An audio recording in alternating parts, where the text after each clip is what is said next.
আপনি কি যৌন মিলনের ইচ্ছাটাই হারায় ফেলছেন? আপনার যৌন মিলন করতে ইচ্ছা করে না, স্ত্রীর কাছে যাইতেই ইচ্ছা করে না?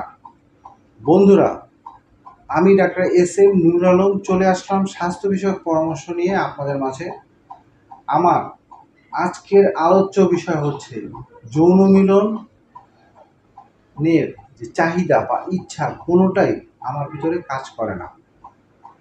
সেটার কি কারণ হতে পারে, সে কারণগুলো নিয়ে একটু বিশ্লেষণ বা একটু জানার চেষ্টা আমরা করব।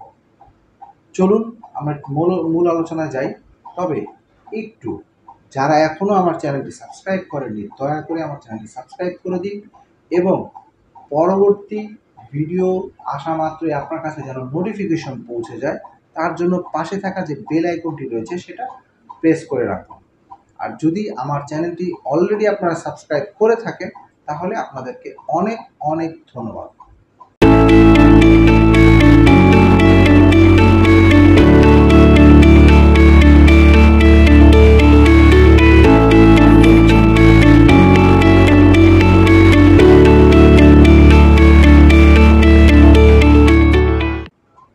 তো বন্ধুরা,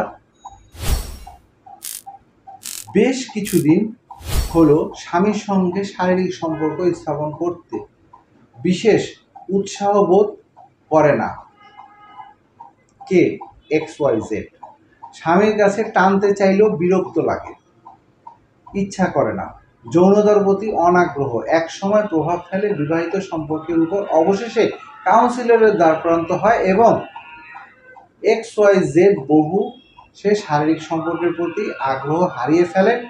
তার কারণে পুরোপুরি অস্বাভাবিক যৌন স্মৃতি অর্গাজম না হওয়ায় স্ট্রেস সব মিলিয়ে সেক্সের ইচ্ছাটাও কমে যায় এবং তার প্রভাব ফলে সম্পর্কের উপরে এবং পার্টনারের সঙ্গে শারীরিক ও মানসিক ঘনিষ্ঠতা দূর হয়ে যায়, ফাঁক সৃষ্টি হয় এবং সেই ফাঁক থেকে একটা পর্যায়ে ডিভোর্সে চলে যায়। কিন্তু কেন মেয়েদের যৌনতার প্রতি এই অনাগ্রহ তৈরি হয়, আসুন একটু আমরা জেনে নেওয়ার চেষ্টা করি। ওষুধপত্র, আপনার যদি শারীরিক কোনো অসুস্থতা থাকে যার জন্য নিয়মিত আপনাকে ওষুধ খেতে হয়, তাহলে তার জের আপনার লিবিডোর উপর পড়তে পারে। যারা নিয়মিত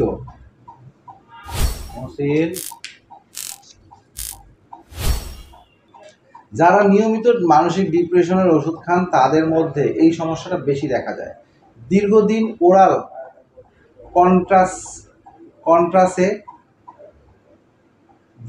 ওরাল কন্ট্রাসেপটিভ খেলেও একই সমস্যা হতে পারে। ওষুধের পার্শ্ব প্রতিক্রিয়ার কারণে লিবিডো কমে যাচ্ছে বলে মনে হয়, চিকিৎসককে সঙ্গে সঙ্গে জানান।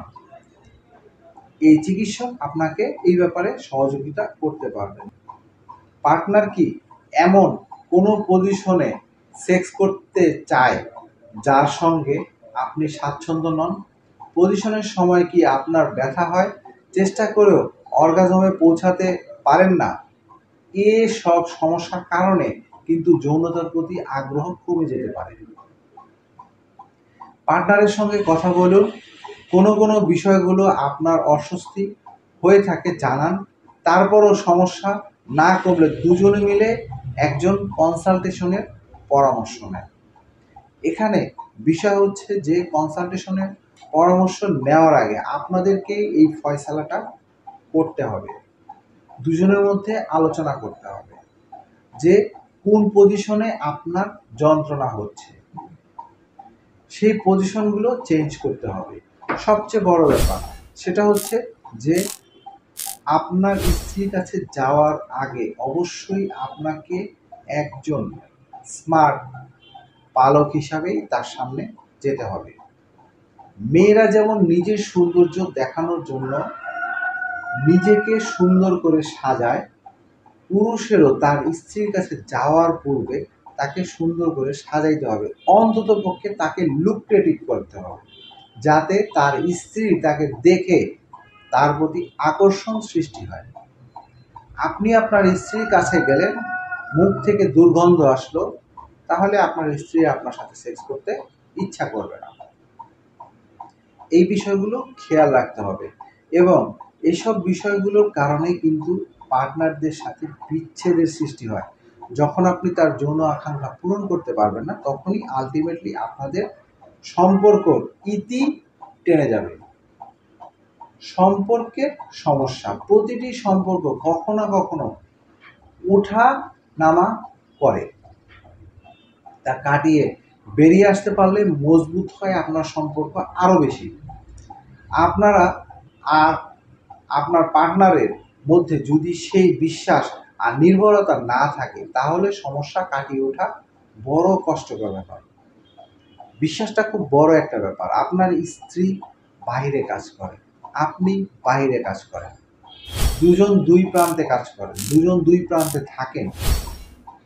এখন দুজন দুজনকে যদি অবিশ্বাস করেন যে ও অফিসে যেয়ে কি করে, একটু পর পর ফোন দেন, এই তুমি কি করতেছো, তুমি কার সাথে কথা বলতেছো, তোমার পাশেই মেয়েটাকে, আবার আপনিও ফোন দিচ্ছেন, এই তুমি তো অফিসে নাই, তোমার বাইরে গাড়ির শব্দ কেন, তুমি গাড়িতে কেন, তোমার কি অফিস নাই?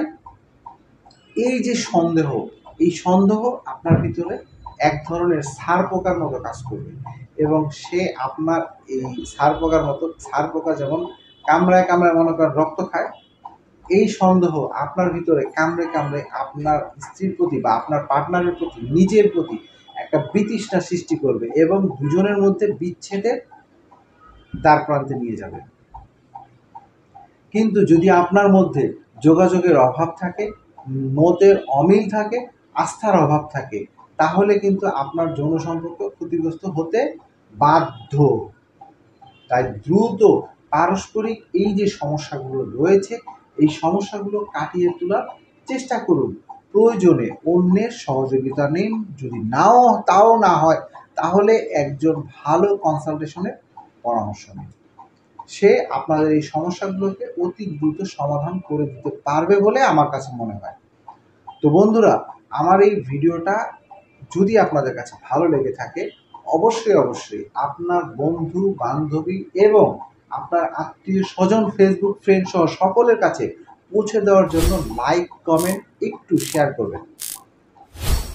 আজকের মতো চলে যাচ্ছি, তবে যাচ্ছি না, ফিরবো নতুন কোনো বিষয় নিয়ে, নতুন কোনো দিন। ততক্ষণের জন্য ভালো থাকবেন, সুস্থ থাকবেন, আমাদের পাশে থাকবেন। আল্লাহ।